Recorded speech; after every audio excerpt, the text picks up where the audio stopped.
Hi నమస్తే, welcome back to my channel Rama healthy recipes. ఈరోజు వీడియోలో పక్కా కొలతలతో సంవత్సరం పాటు నిలువ ఉండే మాగాయ నిలువ పచ్చడి ఎలా తయారు చేయాలో చూద్దాం.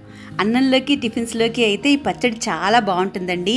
పెరుగన్నంలోకి అయితే చాలా చాలా బాగుంటుంది. ఈ కొలతలతో ఒకసారి ట్రై చేసి చూడండి, రుచి అయితే అదిరిపోతుంది. తయారు చేసుకోవడం కూడా చాలా ఈజీ. ఈ మాగాయ నిలువ పచ్చడి కోసం నేను 3 కాయలు తీసుకున్నానండి. ఇంచుమించుగా దగ్గరలో కేజీ కాయలు ఉంటాయి. ఇవి కాయల్ని శుభ్రంగా కడుక్కొని పొడి క్లాత్తో బాగా తుడుచుకొని బాగా ఆరనివ్వాలి. బాగా ఆరిన కాయల్ని తొక్కని పీల్ చేసి ఇలా సన్నగా పొడుగ్గా ముక్కల్ని కట్ చేసుకోవాలి. ఇలా సన్నగా పొడుగ్గా ఉంటే మాగాయకి ఇలాగే కట్ చేస్తాము. ఇలా పొడుగ్గా సన్నగా ఉండాలి. ఇలా కట్ చేసుకున్న ముక్కల్ని ముక్క మీద ముక్క రాకుండా పల్చగా వచ్చేటట్లుగా ఎండపెట్టుకోవాలి. అందుకే వేరే ప్లేట్లో కూడా వేసుకొని ఇలా పల్చగా వచ్చేటట్లుగా పెట్టుకొని ఎండపెట్టుకోవాలి. వీటిని ఫ్యాన్ కిందనే పెట్టుకోవచ్చు, లేదన్నా సరే ఎండలో కూడా పెట్టుకొని కొంచెం బాగా ఎండనివ్వాలి. దీంట్లోని పచ్చంతా పోవాలన్నమాట. ఇలా పొడి పొడిగా అయిన ముక్కల్ని పట్టించి బౌల్ తీసుకోవాలి. ఇవి కొంచెం ముక్కలు కాబట్టి నేను చిన్న బౌల్ తీసుకుంటున్నాను. ఈ బౌల్ కింద నుంచి మీద వరకు ఒకేలా ఉండాలి. ఈ బౌల్తోని ఎన్ని బౌల్స్ అవుతాయో కొలుచుకుందాము. ఎండిన ముక్కలు కాబట్టి మరీ నిండుగా కాకుండా ఇలా వేసుకుంటే సరిపోతుంది. నాకు ఈ బౌల్తోని 4 బౌల్స్ ముక్కలు అయ్యాయి. ఈ బౌల్స్ కొలతతోనే మిగిలిన కారం, ఉప్పు అన్నీ కూడా వేసుకుందాము. ఇప్పుడు ఒక ప్యాన్ పొయ్యి మీద పెట్టుకొని అందులో 2 టేబుల్ స్పూన్స్ మెంతులు, మంచి వాసన గుమగుమలాడే ఇంగువ, ఇది చాలా బాగుంటుందండి ఈ స్మెల్.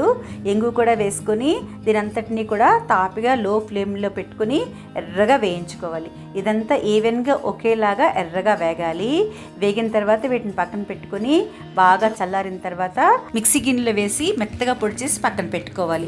ఇప్పుడు ఈ ముక్కల్లోకి కారం ఒక 1/2 బౌల్ వేస్తున్నాను.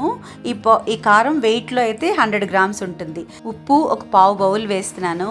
ఇది వెయిట్లోనైతే 100 గ్రామ్స్ ఉంటుంది. ఒక స్పూన్ పసుపు, ఇవన్నీ కూడా వేసుకొని ముక్కలకి పట్టేటట్లుగా బాగా కలుపుకోవాలి.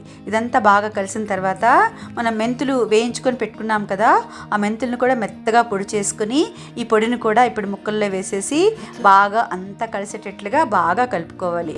ఉప్పు, కారం, మెంతిగుండ అన్నీ కూడా ముక్కలన్నిటికీ పట్టేటట్లుగా బాగా కలుపుకొని పక్కన పెట్టుకోవాలి. ఇప్పుడు ఒక ప్యాన్ పొయ్యి మీద పెట్టుకొని ఒక 1/2 బౌల్ ఆయిల్ వేస్తున్నాను. నువ్వుల నూనె వేస్తున్నాను అనమాట. నువ్వుల నూనె వేసుకున్న తర్వాత ఇందులో 1/2 స్పూన్ మెంతులు, 1 స్పూన్ ఆవాలు, 1/2 స్పూన్ ఇంగువ, ఒక 5-6 ఎండుమిరపకాయలు ముక్కలు చేసుకొని వీటన్నిటిని కూడా ఎర్రగా వేయించుకోవాలి. పోపు అంతా బాగా వేగిన తర్వాత ఇందులో 1.5 బౌల్ బెల్లం వేస్తున్నాను. బెల్లం వెయిట్లో అయితే 1/2 కిలో ఉంది, 500 గ్రామ్స్ ఉంది.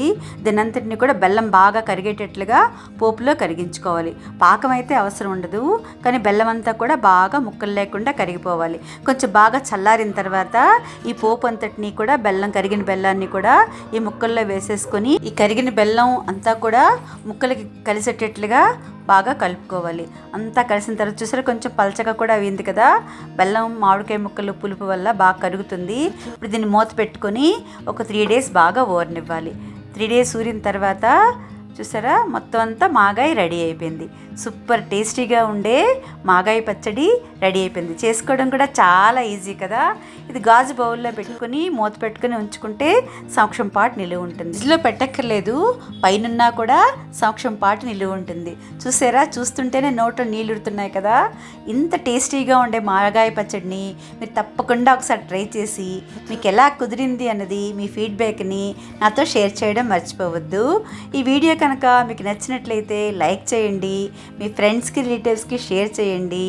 మరిన్ని టేస్టీ, సింపుల్, హెల్దీ రెసిపీస్ కోసం రమా హెల్దీ రెసిపీస్ ఛానల్ని సబ్స్క్రైబ్ చేసుకోండి. Thank you for watching. Thank you.